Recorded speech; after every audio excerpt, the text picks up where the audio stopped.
the introduction. Thank you, the Joint Research Center, for inviting me, and it's really an honor to share in a panel today with Jesús and all the other speakers.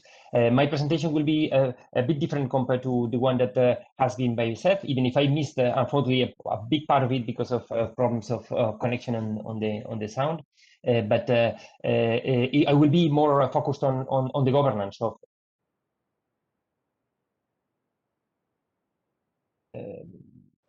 risk management and resilience. And the starting point is going to be the work that the OECD has been doing on agricultural risk management and resilience in the past 10 years. It links very well with the idea on resilience that has been mentioned already by Jesús at the beginning.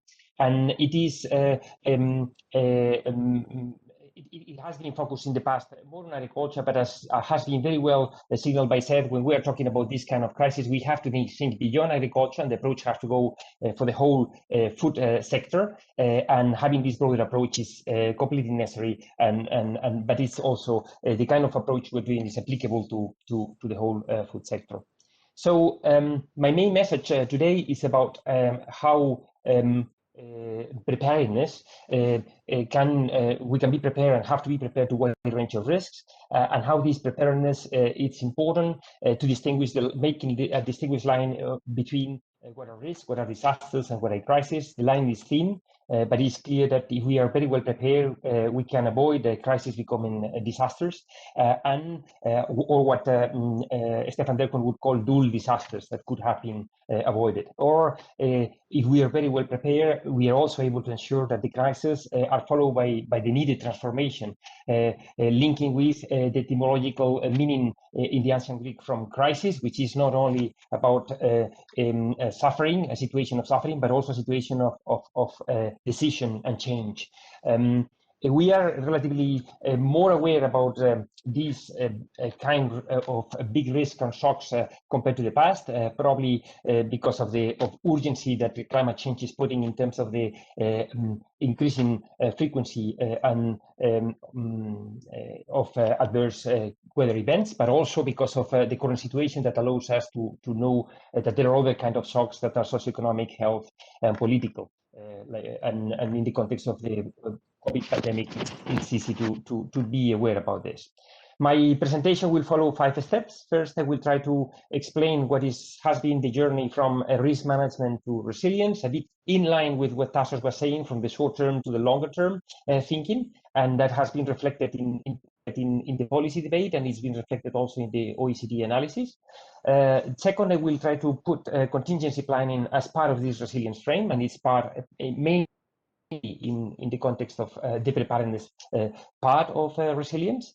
Then I will have a look at the agricultural policies and the extent to which they are or they are not focused on resilience so far. And I will take some ideas of how we can be prepared for potential crisis from work that has been done in the OECD in country studies. I will finalize with some thinking about why contingency planning and how.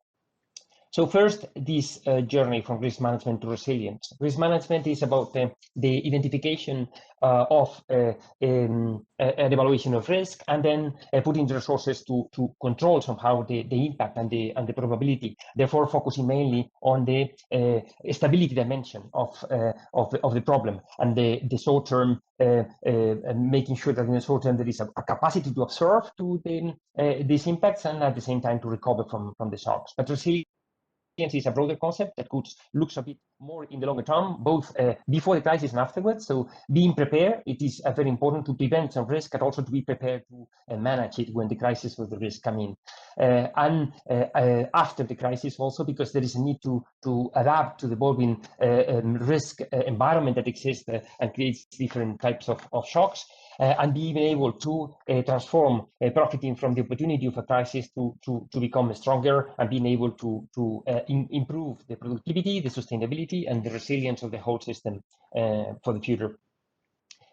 So this graph shows a distribution of potential shocks. I don't know if you can see the bell curve in your screen, but gives you the probability of income or production shocks or food security insecure shocks, and that allows us to make a distribution of layers of risk and the different types of responsibility that have to be taken in each of these layers.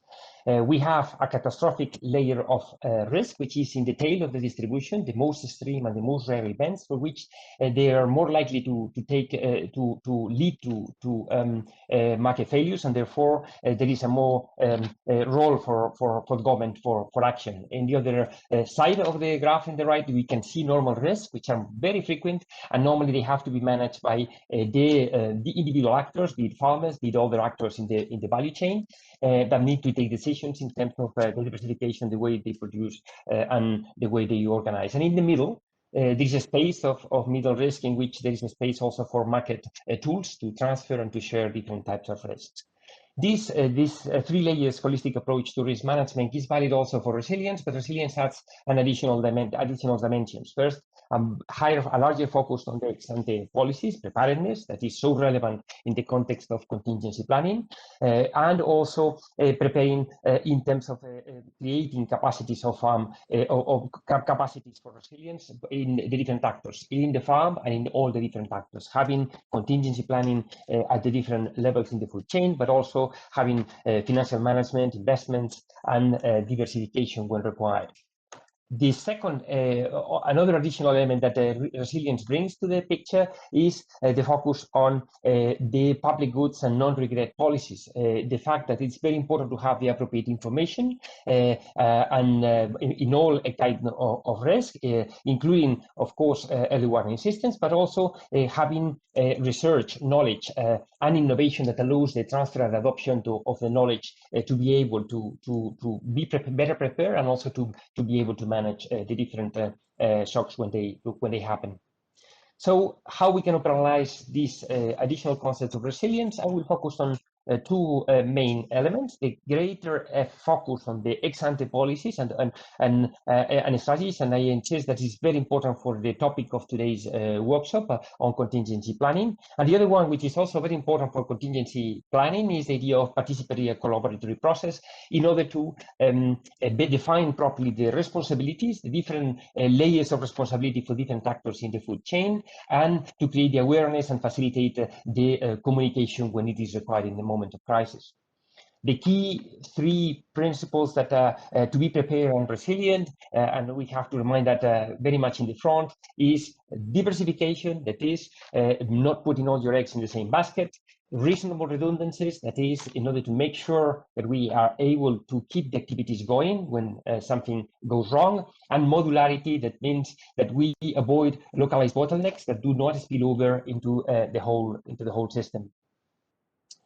So we know where now there's how the resilience framework. Let's go how contingency enters into this contingency planning enters into this resilience framework, and particularly enters through the area of preparedness. And according to the United Nations Office for Disaster Risk Reduction, contingency planning is a management process that is done in advance and that is focused mainly on exceptional risks. And in consistency with this definition, the Sendai framework on disaster risk reduction covers the idea of contingency planning and priority 4, particularly on enhancing disaster preparedness for effective response and to build back better. So clearly, this contingency planning is part of the preparedness of the whole resilience framework. The EU to focus strategy, as you know, have contingency planning as an item to ensure food security and in the context of all kind of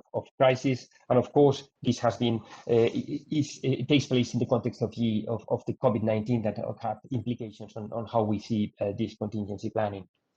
So as we have seen in the definitions, basically contingency planning is part of resilience. And it's mainly focused on the rare, high damage systemic shocks, those who are in the tail of the distribution. We often call crises or disasters, depending on the terminology. And then we go they focus particularly on the preparedness and particularly on the stability absorption. But we have to keep in mind that the reality is particularly is that this distribution of shocks can change over time, and we know particularly in the context of climate change that this distribution of probability is changing and making more likely to have this kind of extreme events, and this makes the definition of what is a crisis moving, changing, and required to rethink all the time what is going to be the boundaries between the different layers of risk that we have been presenting before. And in this context, it's very important that we cannot, with the contingency planning looks a little bit beyond this more risk management short-term approach, and thinking also in the longer term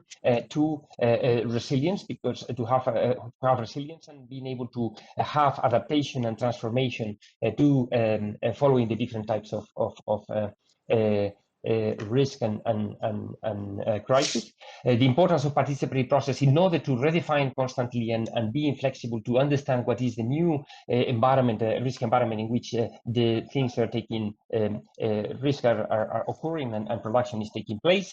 And at the same time, this is particularly important in the context of radical uncertainties, which are uncertainties that for which there is not enough information, and most likely will never be enough information to take decisions. And therefore, we need this participatory process to have the connections, the links, and think in order to be prepared beforehand and think about which are the responsibilities of each one in the moment of a crisis. The term contingency planning does not appear in the recommendations that the OECD developed for the governance of critical risk. That was done before COVID, and it is broader than agriculture, of course. This refers to all kinds of crises, but I think all the recommendations that are then are very relevant in the context of the discussion we're having today. Of course, the main focus there is on preparedness, and preparedness is what is contingency planning about.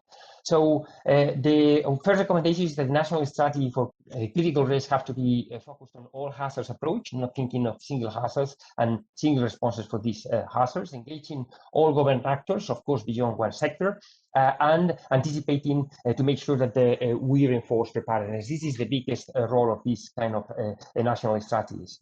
Second, the need that the government takes a leadership in terms of risk reduction, identifying the critical sectors and the intersectoral interdependencies, some of which have been mentioned in the previous presentations, which are crucial. And also, of course, one of these critical sectors is often food, and need to be well identified with the appropriate linkages. And of course, inform the population to propose to facilitate self-protection by the different actors in the chain.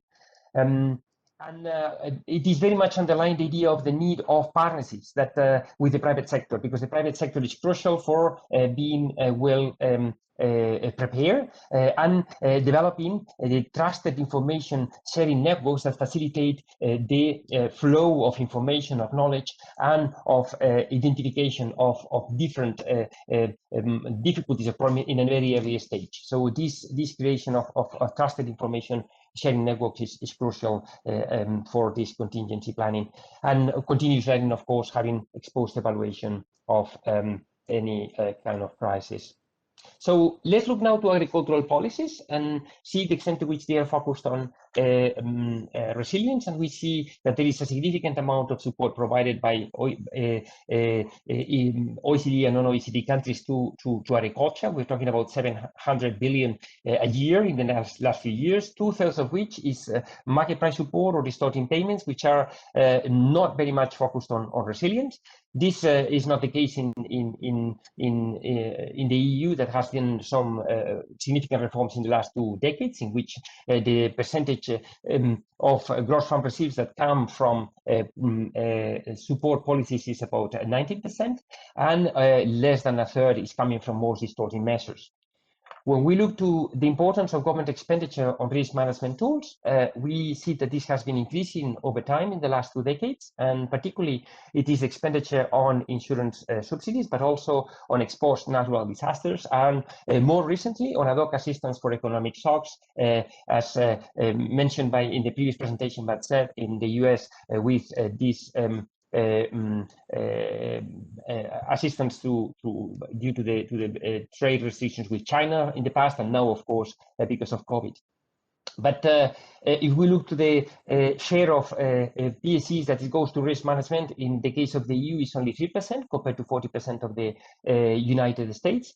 Of course, this is not the whole story, because we know that not all risk management tools are contributing to the whole concept of resilience, and also that there are other tools, other policies that also have an impact on resilience.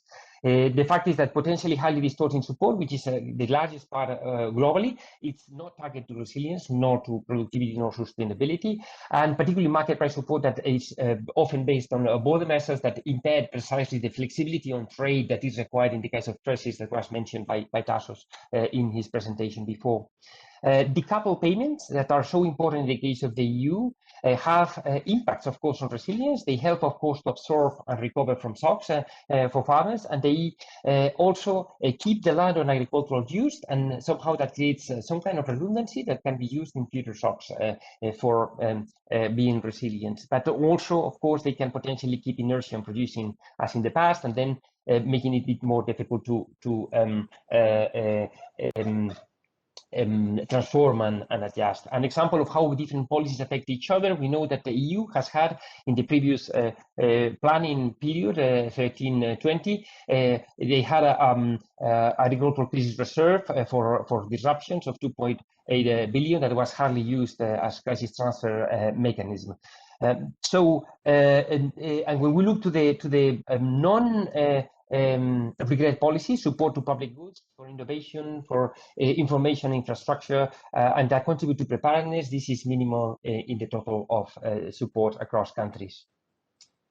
So how can we prepare for food crisis and disasters? First, some insights from COVID-19 that probably, I guess, complement but also coincide a lot with what has been said by precedent speakers. COVID has put an unprecedented stress on food supply chains with input bottlenecks, not only on seasonal labor, but we have seen also previous presentation as well in processing meat or plants and other areas. But the reality is that there has been a remarkable resilience for the value chains, and the supply chain actors have responded really flexible, and the policymakers have alleviated unnecessary restrictions. For instance, declaring food as an essential activity, or keeping working the sector, opening green corridors for food. The income has been affected, and income shock is affecting specifically some countries and specifically some population sectors, and that could have implications for food security for sure.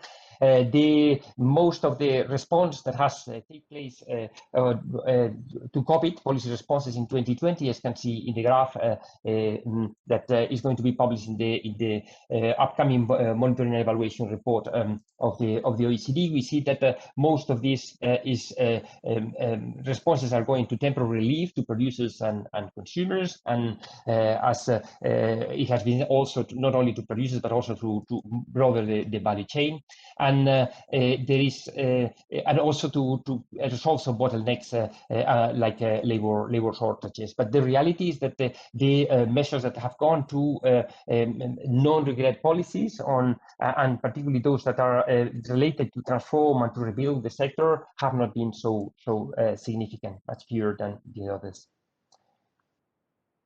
So let me give some highlights from recent resilience country studies, and probably all of them have from the OECD, and all of them focused on the idea that there is a need for these trusted networks. For instance, industry and farm organizations and extensions can build bridges and bridge the gap between the knowledge, and research and farmers, or also the different actors in the chain. It is important to encourage farmers and other actors in the value chain to make sure that they do contingency plans, and we have examples in different countries of how this can be done to providing guidance. We have, it is very important to connect public and private actors before a hazard occurs. And here we have the example, for instance, for the US critical infrastructure sector framework, but there are other examples in which is beyond agriculture, of course, but it allows to create these kind of connections between the private and public sector. It is very important to leverage as well existing networks during the crisis, and we have different examples in our country studies as well, like Japan's agricultural cooperatives that enter into being very proactive whenever there is a crisis of all kinds. And of course, all agricultural ministers and the locally based staff, and even the staff from other agencies, are very important to use as networks to when a crisis happens.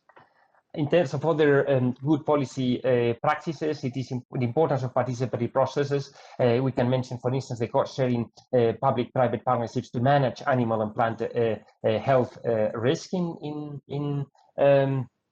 the Netherlands. That is a very good way of exactly decide the different responsibilities of the different actors. Learning from experience, Japan's have a prefecture systems which allows to share both experience and resources between different prefectures and allowing to learn from the past. Sorry for this. Oh, sorry for this. And then simulation tabletop exercise to enhance the preparedness, which are very useful, particularly to create the awareness and also the engagement of the different actors. Information and science-based decision tools and platforms, and the importance of prioritizing business continuity, but of course without creating disincentives to preparedness and building back better this idea of transformation and adaptation. I'm not sure how I am in the time, but this is my last slide. Just some concluding thoughts on why contingency planning and how. Coming back to the idea that this contingency planning is about prepare management process in advance for crisis, and of course this is very necessary for resilience to avoid that the risk become disasters, and also to allow that the crisis engenders the transformation that is required. And this is important. We keep these two dimensions of the short term and the longer term when we think about this contingency planning. The whole set of policies matters for this objective, and we cannot focus on single measures on even on single sectors, and we have to keep in mind that there are already policies in place, some of which are not so much focused on the resilience. Then it is very important to facilitate the decentralized planning, but with coordinated responses, because the role of the private sector is crucial here. And the contingency planning needs not to be done only by the public sector. It is the role of engaging more and more the private sector to take the right decisions, and being, as we have seen in the COVID pandemic, how important these interactions in the private sector are in order to keep the system working. The existence of participatory processes and formal processes are important to reduce uncertainty and also to manage it and avoiding wrong responses. Jesús has mentioned already AMIS as a way of coordinating internationally across governments, but of course other kind of participatory and formal process can be thought at national level and sectoral level. And finally, as has been very much stressed in the previous presentations, all crises are different, and therefore a scenario analysis and periodic tests can help, of course, to engage the stakeholders, to create the appropriate awareness, but we have to be prepared for the unknown crisis, and that requires basically a lot of flexibility, and this flexibility can only be achieved with networks of information and knowledge that are trustable and that are operative when they are needed. Let me just finalize with this last slide that presents the different reports and work that the OECD has been doing on risk management and resilience that somehow have fed into this presentation. Thank you very much, Chair.